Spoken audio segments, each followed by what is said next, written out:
The debate over how to improve Idaho's schools takes center stage at the State House even before the new legislative session begins. The bills tackle everything from funding to accountability and strictly follow the governor's Education Task Force recommendations. Mike Sharp was at the presentation today, joins us live in studio with the story. Education might have been an issue that went down party lines for the most part over the last few years, but as the Democrats spoke today, they did so with support across the aisle that hasn't been seen in a while.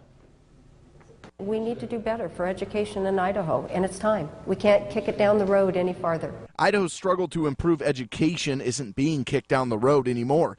In fact, the elected Democrats aren't even waiting for the legislative session to get started. We want to start putting these bills out and sharing them with other legislators. We've shared, with quite a few, but we wanted to have the actual bill in hand. The Democrats actually presented 4 bills on Wednesday, each outlining pieces of proposals put forward by the governor's Education Task Force.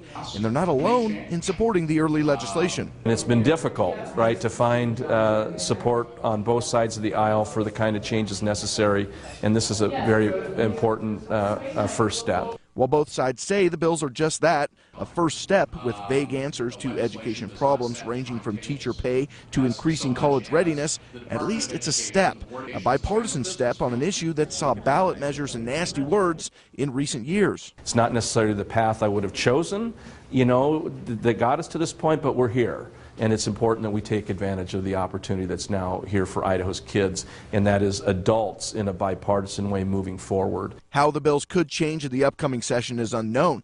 Ward Engelking says she's confident the two sides of the issue have learned from their butted heads of years past, and maybe remembered a lesson most of us fittingly learned back in grade school. If we all work together, we can move forward. So it's exciting. Both the Democrats and superintendent say there is room for changes, and they expect the governor's office to have suggestions as well. But they both say it's easier to change an existing plan than to start from scratch, and that was what today was all about. Live in studio, I'm Mike Sharp, today 6 on your side.